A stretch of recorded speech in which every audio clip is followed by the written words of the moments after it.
On sent toujours quand un chien canin sent quelque chose d'anormal. C'est dans son regard, ce regard qui vous transperce de sang-froid comme un scalpel.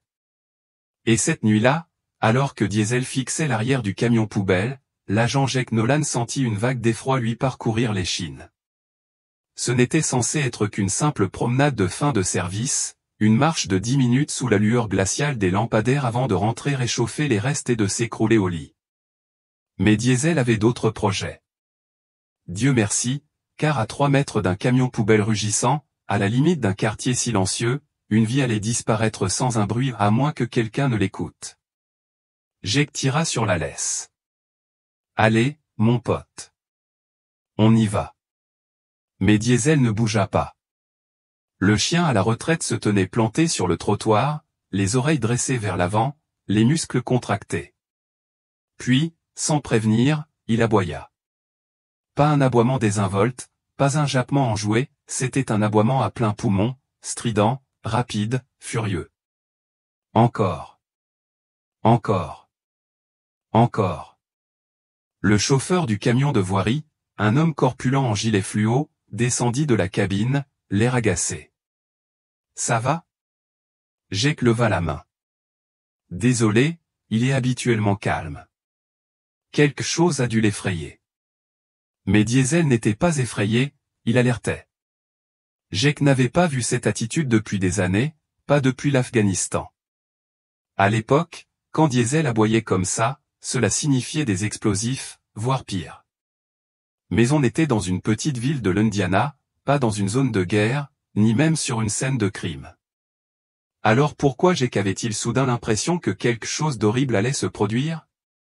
Le camion avança sur quelques mètres en grondant, ses bras hydrauliques agrippant une grande poubelle noire. Diesel se précipita vers lui en aboyant sauvagement. D'accord, d'accord, d'accord, marmonna Jake en s'interposant entre le chien et la poubelle. Qu'est-ce qui se passe? Qu'est-ce qui se passe? Il posa une main sur l'épaule de Diesel. Elle tremblait. À cet instant, le moteur du camion émit un rugissement guttural et la benne commença à se soulever. Diesel aboya plus fort, plus désespéré. Attendez, hurla Jake, la main levée vers le chauffeur. Arrêtez l'ascenseur. Le chauffeur appuya sur le frein à main. Quel est le problème? Mais Diesel s'était déjà jeté sur la roue arrière, dents découvertes, aboyant dans l'obscurité. Le pouls de Jake s'accéléra. Il sortit sa lampe de poche et s'approcha de la benne soulevée, maintenant suspendue en l'air, oscillant. Quelque chose racla à l'intérieur, quelque chose de léger, de vivant. Il grimpa sur le marchepied arrière du camion, regarda à l'intérieur et se figea. Le bruit était faible, étouffé par des couches de papier et de chiffon, mais reconnaissable entre mille, un son ni mécanique ni métallique, un gémissement, un cri de bébé. Jake ne réfléchit pas, il réagit. Il cria au chauffeur de baisser la benne. Ensemble, les deux hommes la tirèrent et ouvrirent le couvercle. De l'air froid s'échappa, accompagné d'une odeur de tissu humide et d'une odeur cuivrée, le sang. Jake écarta une couche de journaux, puis une serviette, puis une autre. Son souffle s'arrêta. Là, recroquevillé en boule dans une couverture déchirée, se trouvait un minuscule nouveau-né, les lèvres bleues, les yeux fermés, un faible cri s'échappant comme l'air d'un ballon crevé. Jake recula d'un pas. L'espace d'une seconde, le silence retomba. Puis l'entraînement commença. Appelez les secours, aboya-t-il au chauffeur. Dites-leur que c'est un nouveau-né, en hypothermie, peut-être blessé. Il retira sa veste et serra le bébé contre lui, serrant son corps fragile contre sa poitrine. Diesel se tenait à proximité, silencieux, la queue basse, les yeux rivés sur le bébé au protecteur, vigilant. Jake s'accroupit à côté de lui. Tu as bien fait, mon garçon. Tu as vraiment bien fait. Si des histoires comme celle-ci vous touchent, abonnez-vous à Héros pour les animaux. Chaque semaine, nous partageons des histoires vraies d'instinct animal, de courage humain et de seconde chance. Ne manquez pas ce que font ces chiens incroyables en coulisses. L'ambulance arriva en trombe rue Maple 5 minutes plus tard, mais ces 5 minutes lui parurent des heures. Jake était assis sur le trottoir, tenant le bébé dans ses bras, murmurant doucement, essayant de le maintenir éveillé. « Salut. Tu vas bien maintenant. Tu vas t'en sortir. » Les ambulanciers prirent le relais avec une rapidité maîtrisée, oxygène, couverture chaude, perfusion néonatale. Le chauffeur du camion poubelle se tenait sur le côté, pâle et tremblant. Je n'ai rien entendu. Je n'ai rien vu. Si votre chien n'avait pas. Jake hocha la tête, se méfiant de sa voix. Après le départ de l'ambulance, Jake resta sur place pour aider les policiers à ratisser le quartier. C'était un quartier calme, le genre d'endroit où les lumières des porches vacillent et où personne ne ferme à clé, ou le genre d'endroit où un bébé ne devrait jamais finir à la poubelle. Diesel resta aux côtés de Jake tout le temps, silencieux, concentré. Le lendemain, les gros titres le qualifieraient de héros. Mais Jake le savait déjà. Il baissa les yeux vers son ancien partenaire, la fourrure autour de son museau devenant grise. « Tu n'as jamais cessé d'être un soldat, hein ?» Diesel ne remua pas la tête, ne bougea pas. Il se contenta de surveiller, comme toujours. Jake ne ferma pas l'œil cette nuit-là. Après l'arrivée du bébé au centre médical Saint-Marie, après les déclarations officielles, après le retour silencieux vers la voiture avec Diesel assis silencieusement à l'arrière, comme toujours dans sa jeunesse, Jake se retrouva assis à sa table de cuisine dans le noir, le regard perdu. Le vent hurlait contre les vitres. Décembre avait frappé l'Indiana de plein fouet cette semaine-là, et même la chaleur peinait à suivre. Sur le sol à côté de lui, Diesel poussa enfin un long soupir et posa la tête sur la botte de Jake. Jake murmura, « Tu sais toujours, n'est-ce pas ?» Il n'avait pas besoin de réponse. Il l'avait vu dans les zones de guerre, dans les ruelles, dans les granges emplies de peur et de silence, Diesel n'aboyait jamais sans raison. Mais là, c'était différent. Un bébé dans une poubelle. 10 secondes plus tard, le camion aurait tout compacté à l'intérieur. Cet enfant aurait fait la une des journaux, une autre tragédie non résolue, et personne ne l'aurait su, sauf Diesel. Le lendemain matin, Jake retourna sur les lieux. Il n'arrivait pas à se défaire de ce sentiment, quelque chose clochait encore. Le trottoir était vide, le camion poubelle avait disparu depuis longtemps. Mais Jake gara la voiture, attacha la laisse de Diesel et parcourut lentement le pâté de maison. Un jogger passa. Une femme poussant une poussette fit un signe de tête, « Bonjour ». 2 garçons passèrent à vélo, en route pour l'école. Comme si de rien n'était. Mais quelqu'un dans ce quartier avait fait quelque chose d'impensable, et Jake avait besoin de comprendre pourquoi. Il s'accroupit près de l'endroit où Diesel avait aboyé pour la première fois. La piste olfactive avait disparu depuis longtemps, mais Diesel arpentait lentement les rues, reniflant, la queue à moitié levée, alerte mais pas alarmé. Ils tournèrent au coin de la rue. Une poubelle verte se trouvait près d'une boîte aux lettres, encore pleine. Jake marqua une pause, puis souleva doucement le couvercle. Des ordures ordinaires, mais son instinct lui disait le contraire. « On fait un autre tour », murmura-t-il. Diesel fit demi-tour sans hésiter. Ce n'est qu'après avoir fait 2 fois le tour du pâté de maison que Diesel se figea à nouveau, cette fois devant une maison blanche aux volets décollés et à la clôture grillagée. Sur la boîte aux lettres, il était écrit « Connor ». Jake reconnut le nom. Harold Connor était un ouvrier sidérurgique à la retraite qui vivait seul, presque seul, rien au dossier, pas même une contravention. Jake regarda Diesel renifler le long du trottoir, le nez crispé. Puis il s'assit, silencieux, alerte. Jake scruta le porche. Là, sur la 3e marche, se trouvait un objet petit et déplacé, le coin déchiré d'un paquet de lingettes pour bébé. Il le ramassa avec précaution et le glissa dans un sac.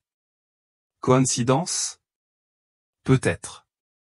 Mais il aperçut alors autre chose à moitié caché derrière les buissons près de la maison, un sac de course en plastique. Il s'approcha, s'accroupit et le retira. À l'intérieur se trouvaient des bandes de tissu tachées de quelque chose de sombre, du sang, de la rouille. Difficile à dire. Il y avait aussi un biberon de lait maternisé vide, une tétine fêlée et un mot froissé écrit sur du papier ligné. L'encre avait déteint à cause de l'humidité, mais il pouvait encore distinguer les mots « Je suis désolé ». S'il vous plaît, ne me détestez pas. Je n'avais pas le choix. La main de Jake se resserra autour du sac. Il baissa les yeux vers Diesel. On dirait que tu avais encore raison. Au poste, Jake consigna les objets comme preuve et les transmit à la police scientifique. Le message sur la note fut scanné, retouché et transmis à l'inspectrice Lana Brox, spécialisée dans ce genre d'affaires, des affaires discrètes aux conséquences retentissantes. Lana s'appuya contre la porte du bureau de Jake. « Vous pensez que le bébé vient de cette maison ?» demanda-t-elle à voix basse. Jake hocha la tête. « Je pense que quelqu'un à l'intérieur savait quelque chose. Est-ce la mère ou a-t-il simplement contribué à étouffer l'affaire ? Je ne sais pas encore. » Lana tapota son bloc-notes. « Tu te rends compte que ça pourrait être bien plus qu'une adolescente qui abandonne un bébé.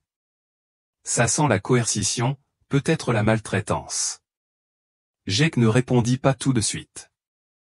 Il regarda par la fenêtre où Diesel se reposait à l'ombre de la voiture de patrouille. Il dit, « On était à 2 doigts de perdre ce gamin. » Lana, je sais. Plus tard dans la journée, ils ont récupéré les images de sécurité de la caméra Ring d'un voisin. À 3h12 précises, on a vu une silhouette sortir de la ruelle, 2 maisons plus loin, capuche relevée, épaules voûtées, portant ce qui ressemblait à un grand récipient en plastique.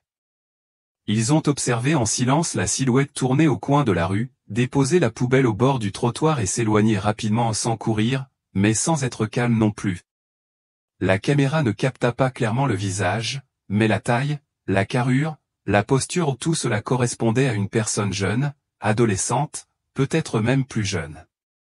Jake repassa la séquence, puis la rejoua.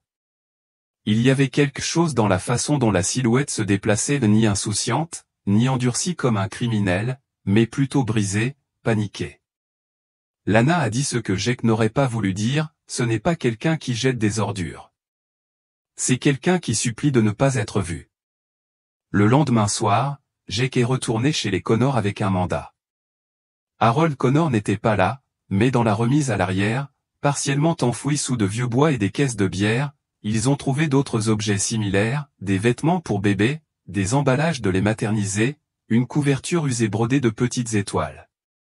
Dans un coin d'un bureau poussiéreux se trouvait un carnet à moitié vide, rempli de gribouillis, et dans les marges d'une page, « Je ne peux en parler à personne. Il a dit qu'il ferait du mal au bébé si je le faisais. » Jake sentit son estomac se retourner. Ce n'était pas seulement un abandon, c'était une menace.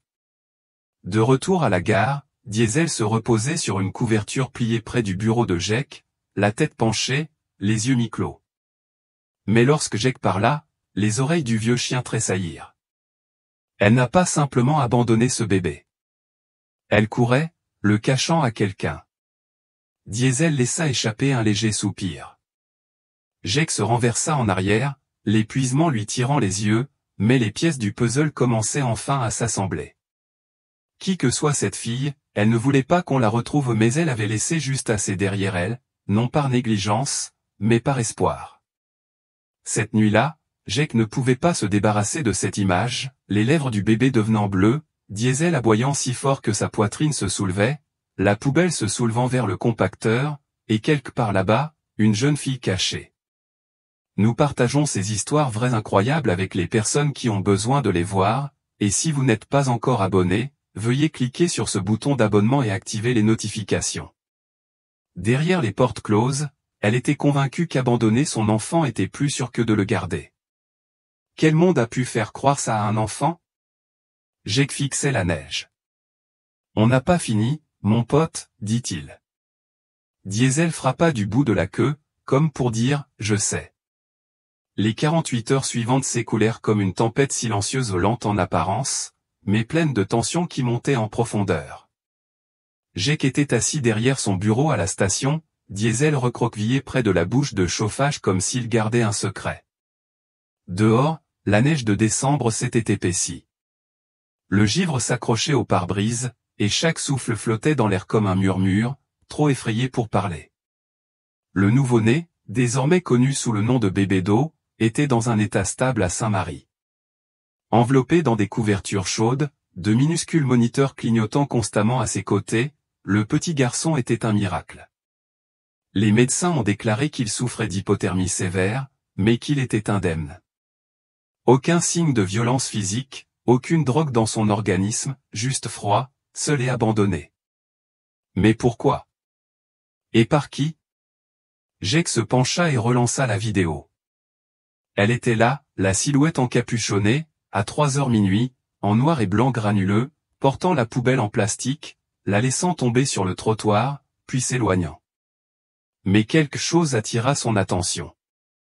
Alors qu'elle se retournait, l'espace d'un instant, le lampadaire éclaira son visage pas assez pour l'identifier, mais assez pour distinguer la courbe d'une joue, une mâchoire douce. Jeune, 15, 16 ans tout au plus. Pas une criminelle ou une gamine. L'inspectrice Lana Brox entra dans la pièce, un dossier à la main. Elle le déposa sur le bureau de Jake et laissa échapper un soupir. On a analysé la couverture pour bébé, dit-elle. On a remonté la piste jusqu'à un lot de fournitures hospitalières distribuées aux cliniques du comté d'Evansville et de Linton. Autrement dit, la fille avait accouché dans l'une de ces cliniques, probablement sous un faux nom ou sans papier. Jake hocha la tête. Alors elle est du coin, effrayée, seule. Peut-être qu'elle se cache de quelqu'un. Lana hésita. Ou qu'elle est cachée par quelqu'un. Cette pensée s'imposa lourdement dans la pièce. Ils avaient les objets, la scène, l'enfant, mais pas la fille, et cela mit Jake mal à l'aise. Ce soir-là, Jake retourna chez les Connor. La lumière du porche était éteinte, les fenêtres tirées, mais Diesel tira de nouveau sur la laisse en passant le portail latéral. Jake l'ouvrit lentement. Le jardin était vide, à l'exception d'un vieux hangar et de quelques plaques de neige éparses, mais Diesel se figea au pas près du hangar, mais près des poubelles alignées le long de l'allée. Jake le suivit, scrutant les environs avec sa lampe torche. Et puis il entendit non pas un cri de bébé cette fois, mais une voix, douce, prise dans le froid. Je ne voulais pas lui faire de mal. Jake s'arrêta net. Il se retourna. Là, derrière la grande poubelle verte, se tenait une adolescente, maigre, le jean sale. Son sweat à capuche remontait sur son visage, les yeux rougis par les pleurs, les bras serrés contre sa poitrine comme si elle essayait de se contenir. Jake baissa la voix. C'est bon. Je ne suis pas là pour t'arrêter. Elle ne répondit pas. Diesel était assis à côté de lui, calme, pas d'aboiement, pas de mouvement. Jake fit un pas en avant. C'est toi qui as abandonné le bébé? Ses épaules tressaillirent. Je voulais juste qu'il vive, murmura-t-elle. Jake s'agenouilla dans la neige. Il est sain et sauf. Il est à l'hôpital, il va bien. Des larmes coulèrent sur ses joues. Je ne savais pas quoi faire d'autre. Je ne pouvais pas le ramener à la maison. Il a dit que si j'en parlais à quelqu'un, il me ferait disparaître. Le cœur de Jake s'arrêta de battre. Qui a dit ça? Elle secoua la tête. Peu importe. Il est parti maintenant. Non, dit Jake doucement. C'est important. Parce que ce que tu as fait, laisser ton bébé là où quelqu'un pourrait le trouver, ce n'était pas de la cruauté. C'était du désespoir. Elle leva les yeux vers Diesel. Il aboya une fois. Jake hocha la tête. Il a sauvé la vie de ton bébé. Un long silence suivit. Puis elle murmura, je peux le voir une fois. De retour au poste, Jake et Lana remplirent les papiers pour placer la jeune fille Méline en détention préventive. Elle avait 15 ans et vivait dans une famille d'accueil à moins de 3 pâtés de maison de la ruelle où elle avait laissé tomber la poubelle. L'homme auquel elle faisait référence, son père adoptif, était un alcoolique notoire, sans antécédent, mais actuellement sous enquête. Il lui avait dit que personne ne l'aiderait, qu'elle serait placée en maison de correction si elle parlait du bébé à qui que ce soit, que personne ne voulait de fille comme elle. Il lui avait dit que la honte était sa seule option, alors elle porta l'enfant seul en silence, l'accouche dans une clinique empruntée, l'enveloppa dans une vieille couverture et pria pour que quelqu'un l'entende pleurer avant qu'il ne soit trop tard. 2 jours plus tard, Méline était assise dans une chambre pédiatrique silencieuse à Saint-Marie. Le bébé, fraîchement lavé et emmitouflé dans son lit, dormait profondément dans son berceau. Ses joues avaient repris des couleurs, ses doigts tremblaient tandis qu'il rêvait. Jake se tenait près de la porte, observant. Diesel était allongé à ses côtés, telle une sentinelle. Méline tendit la main et toucha celle de son fils. Des larmes coulèrent sur son visage. « Je l'ai appelé Théo, dit-elle doucement. Comme l'infirmière qui m'a tenu la main pendant l'accouchement. » Jake s'éclaircit la gorge. « C'est un bon prénom. »« Je ne peux toujours pas le garder, n'est-ce pas ?» demanda-t-elle. Jake ne mentit pas, « Je ne sais pas encore ce qui va se passer, mais tu as bien fait. C'est important. » Méline hocha la tête. « Je pensais que personne ne s'en soucierait. Mais ton chien, lui, il s'en souciait. » Jake baissa les yeux vers Diesel, qui cligna lentement des yeux, la tête posée sur ses pattes. « Tu sais, » dit Jake, « quand il était plus jeune, Diesel a sauvé beaucoup de vies à l'étranger. Il a trouvé des bombes avant qu'elles n'explosent. Il a sorti des hommes de camions en feu. Mais ça, c'est autre chose. » Méline sourit faiblement. « Il a bon cœur. » Jake lui rendit son sourire. « Oui, vraiment. » Devant l'hôpital, la neige tombait en rideaux sur le pare-brise de la voiture de patrouille de Jake. Il n'avait pas encore démarré le moteur, il était resté assis un instant. Tout avait basculé en quelques jours, un nouveau-né sauvé, une jeune fille sauvée du silence, et un chien qui, même à la retraite, refusait de cesser d'écouter. Certains chiens sont toujours des héros. Ils attendent simplement la prochaine âme à sauver. L'hôpital sentait le silence, pas celui des assainisseurs, mais celui des chambres où l'on retient son souffle, espérant un miracle ou se préparant à un chagrin d'amour. Jake avait passé plus de nuits qu'il ne voulait en compter dans des endroits comme celui-ci, scène de crime, urgence, salle d'attente. Mais aujourd'hui, c'était différent.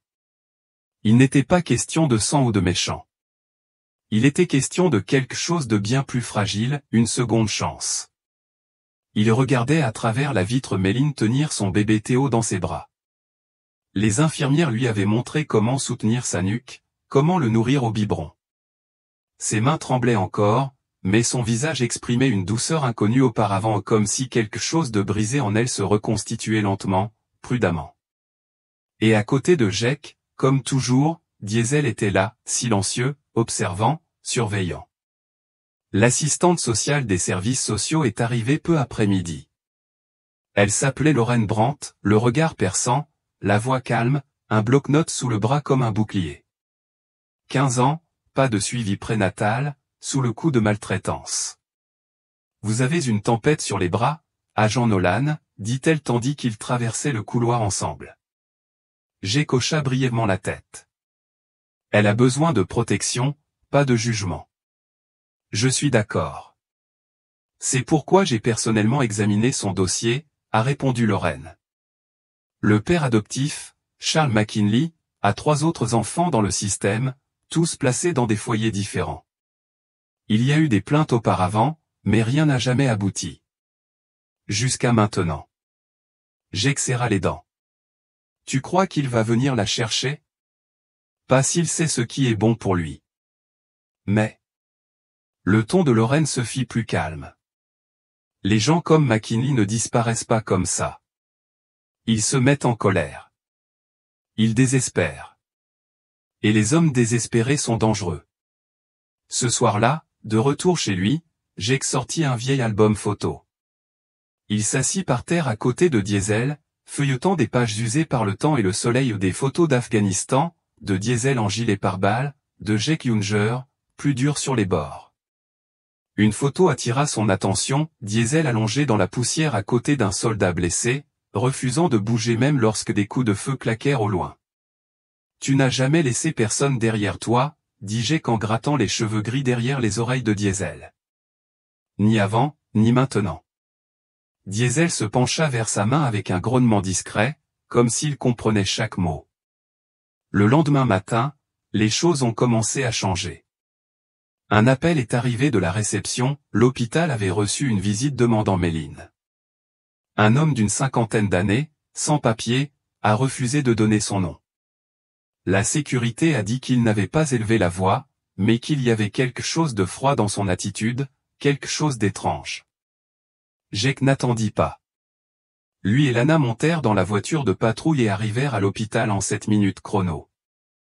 Diesel les accompagna, debout sur la banquette arrière, les oreilles frémissantes comme un radar réglé sur le danger. Lorsqu'ils arrivèrent à l'entrée, l'homme avait disparu, mais la sécurité avait les images. Ils les visionnèrent ensemble, image par image. Il se tenait juste à l'intérieur du hall, les mains dans les poches d'un épais manteau, capuche relevée. Mais la caméra capta son visage tandis qu'il se retournait. Jake se figea. C'était McKinley, le même homme qui avait recueilli Méline, celui qui lui avait dit que personne ne l'aiderait, celui qu'elle fuyait. De retour au poste, Jake frappa le bureau de la main. Il sait qu'elle a parlé. Lana expira lentement. Il faut la déplacer vite.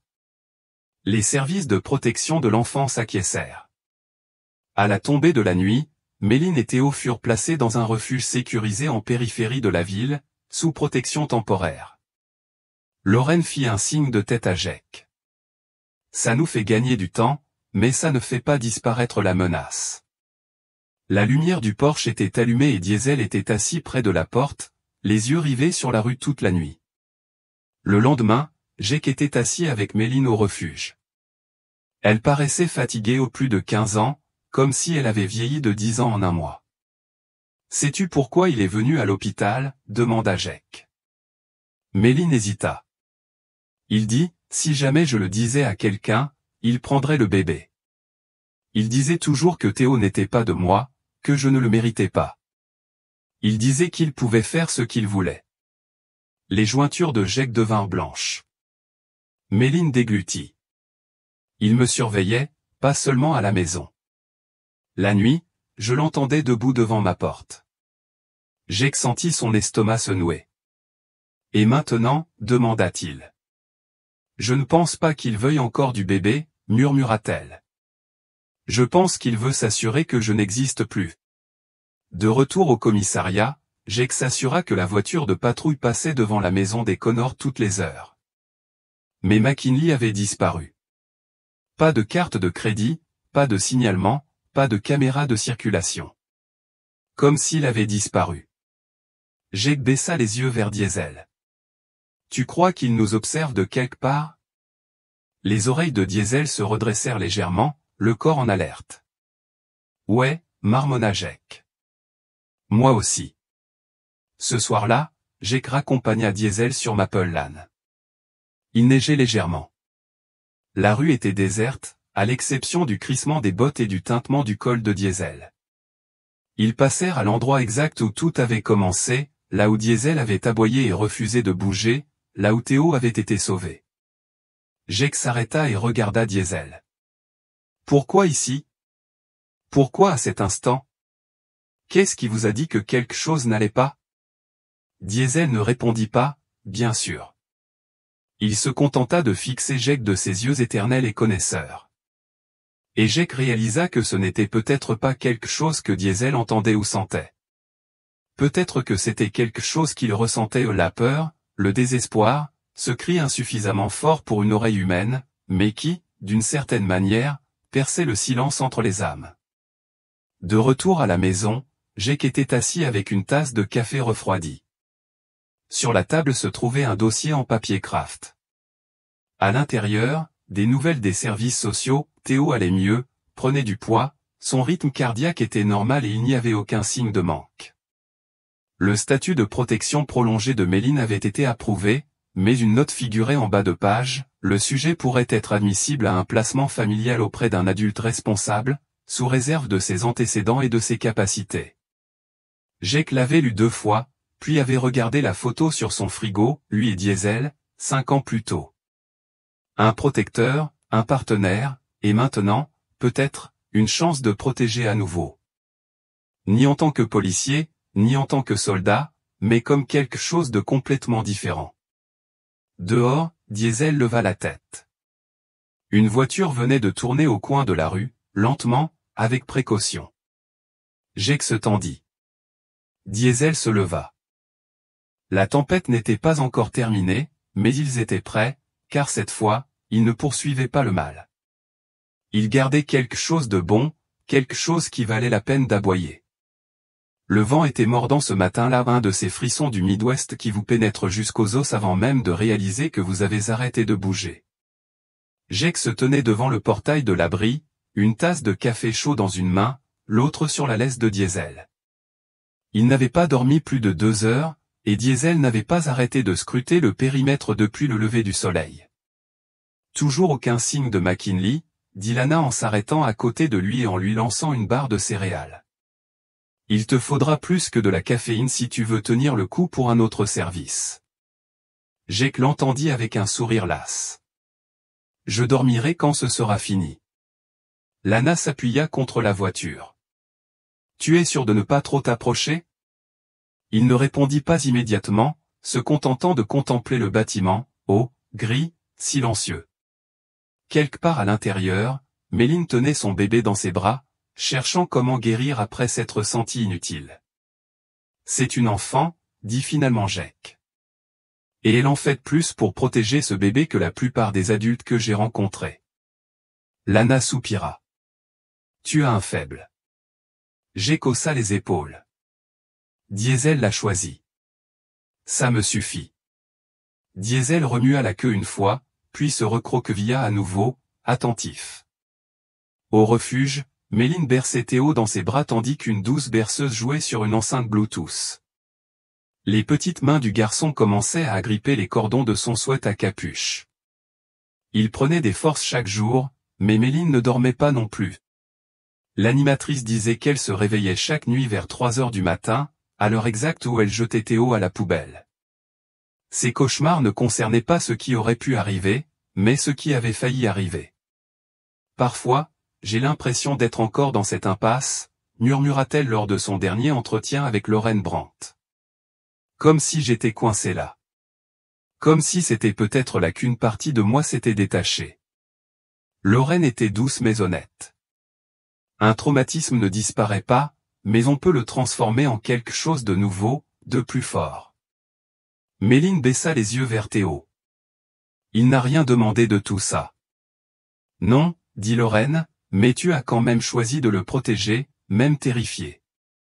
C'est plus important que tu ne le penses. De retour au commissariat, un appel est finalement arrivé. Une station-service du comté sur la route 14 avait signalé un homme correspondant à la description de McKinley achetant un téléphone jetable et une bouteille de whisky vers 2 heures du matin. Les images de sécurité l'ont confirmé, même manteau, même carrure, mêmes yeux morts. Il nous observe, dit Lana tandis qu'il visionnait les images granuleuses. Il attend le moment où le système lâchera pendant qu'on ne regarde pas, Jake hocha la tête. Alors on continue à regarder. Ils ont signalé le visage de McKinley à tous les hôtels et gares routières dans un rayon de 240 km. Mais Jake avait un autre plan.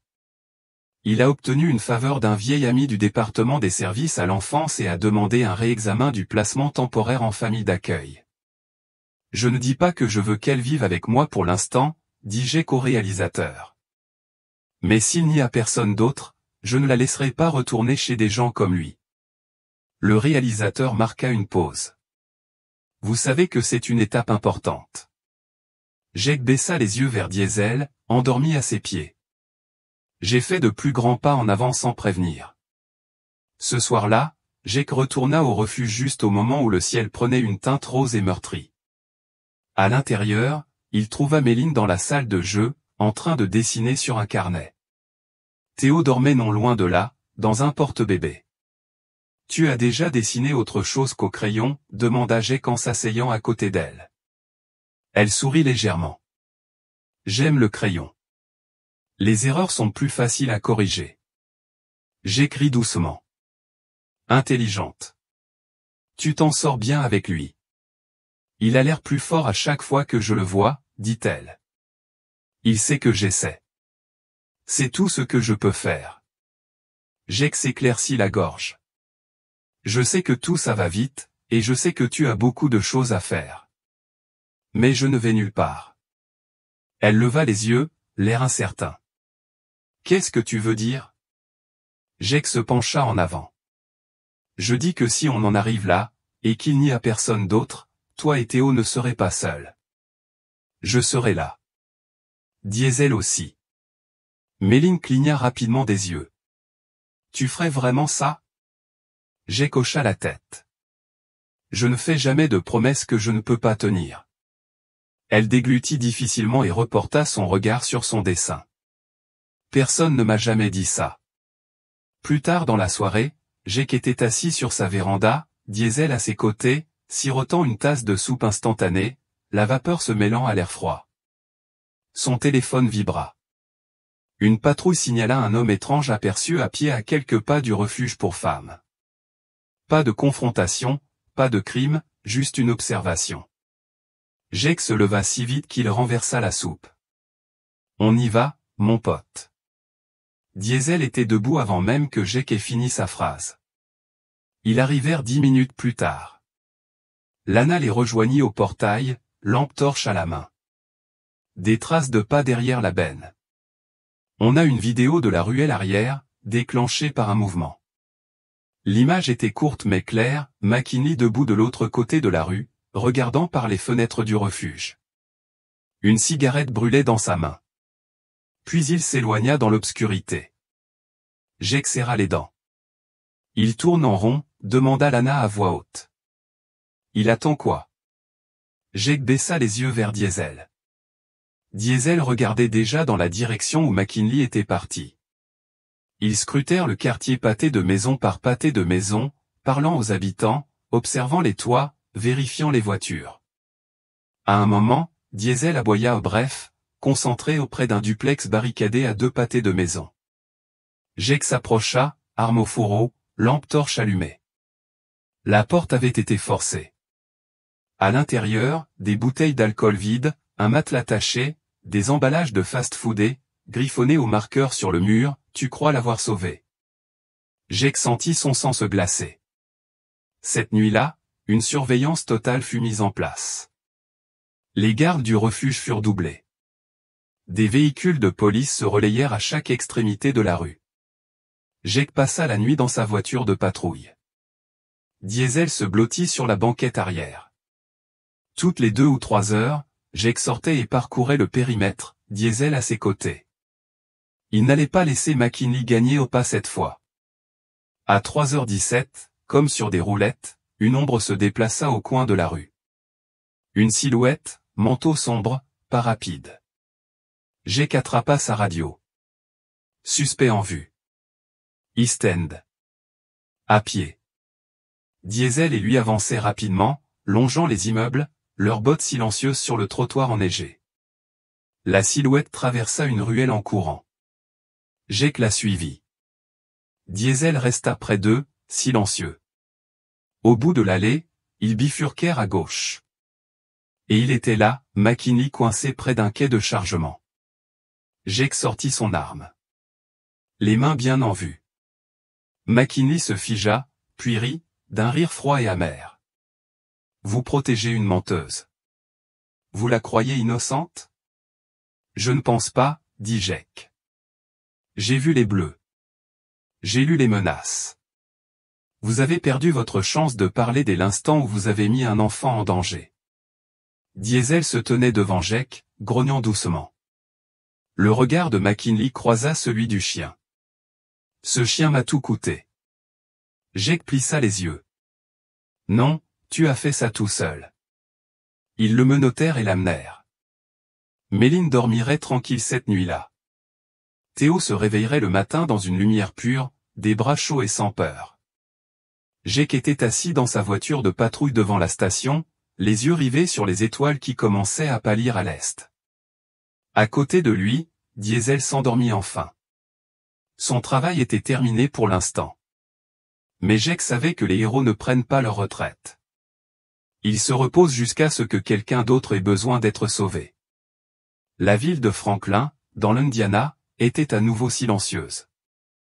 La neige avait commencé à fondre, les trottoirs étaient couverts de neige fondue. Les enfants traînaient leurs luges dans les flaques d'eau plutôt que dans la poudreuse. Mais à l'intérieur du palais de justice du comté, quelque chose de bien plus durable fondait, le poids d'un silence brisé. Méline était assise à côté de Jake sur un long banc en bois à l'extérieur de la salle d'audience, ses mains berçant doucement le porte-bébé où bébé Théo dormait paisiblement. Ses joues étaient plus pleines maintenant, ses yeux restaient ouverts plus longtemps. Il avait commencé à suivre sa voix à travers la pièce. Tout ce que personne n'aurait cru possible cette nuit froide derrière le camion poubelle. « Tu es prête ?» demanda doucement Jake. Elle hocha la tête. « Je crois. » Sa voix tremblait encore parfois, mais plus de peur, mais de l'ampleur de ce qui s'était passé. Charles McKinley avait plaidé non coupable des accusations de mise en danger, de coercition et de séquestration d'un mineur. Mais les preuves notes, ecchymoses, témoignages enregistrés avaient dressé un tableau que même son avocat n'avait pas pu effacer. Ce n'était pas seulement ce qu'il avait fait. C'était ce qu'il lui avait fait croire, qu'elle n'était rien, que sa voix n'avait aucune importance, que l'amour se gagnait par le silence. Mais Méline avait trouvé sa voix, et un bébé prénommé Théo avait survécu grâce à elle. La décision du juge a accordé à Méline la tutelle surveillée temporaire de son fils, à condition qu'elle poursuive sa thérapie et reste placée dans un lieu sûr. Elle venait d'avoir 16 ans, elle était encore mineure légalement, mais, à tous égards, elle était déjà devenue quelque chose de plus, une mère. Après le jugement, la salle d'audience se vida. Lorraine Brand s'approcha avec une boîte de mouchoirs et serra Méline dans ses bras. « Tu l'as fait ?» dit-elle. Méline secoua la tête. « On l'a fait ?» dit-elle en jetant un coup d'œil à Jake et Diesel. Ils sortirent ensemble dans l'air frais du matin. La rue sentait la neige fondante et les gaz d'échappement. Théo remua dans le porte-bébé. Méline se pencha pour le calmer doucement. Jake lui ouvrit la portière. « Tu es toujours convaincu de vouloir passer à l'étape suivante. » Méline attacha Théo. « Je sais que ce n'est pas pour toujours, mais je veux essayer. » Jake sourit. « Alors, passons à l'étape suivante. » Il retournait chez Jake, non pas comme policier et témoin, mais comme famille d'accueil temporaire. Pour l'instant, l'État avait placé Méline et Théo dans la famille d'accueil de Jake, grâce à une demande de tutelle d'urgence déposée après l'arrestation de McKinley. La maison était calme, petite, un peu poussiéreuse dans les coins, mais Diesel y vivait, il y avait de la place, et surtout, la paix y régnait. Au cours des semaines suivantes, ils trouvèrent un rythme. Théo avait un petit berceau dans la chambre d'amis. Jake aidait Méline à postuler à des cours de préparation au baccalauréat en ligne. Diesel ne les quittait jamais, se blottissant sous le berceau de Théo chaque nuit, l'oreille tendue à chaque ruisseau et coup de vent. Méline s'était remise à dessiner de grandes scènes majestueuses d'animaux en mouvement, aigles, chevaux, chiens. Dans l'un d'eux, elle avait esquissé Diesel assis tel une statue sous la pleine lune, un bébé blotti contre ses pattes, avec le mot « gardien » gravé en lettres capitales. Jake l'avait encadré et accroché près de la porte d'entrée. Un après-midi, Méline sortit sur le porche où Jake réparait une balustrade affaissée. Théo dormait à l'intérieur. Diesel se reposait non loin, le nez crispé par un rêve.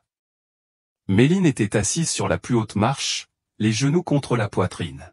« Tu sais, sans lui, » dit-elle en jetant un coup d'œil à Diesel, « Théo ne serait pas là. »« Je ne serais pas là. » Jake marqua une pause.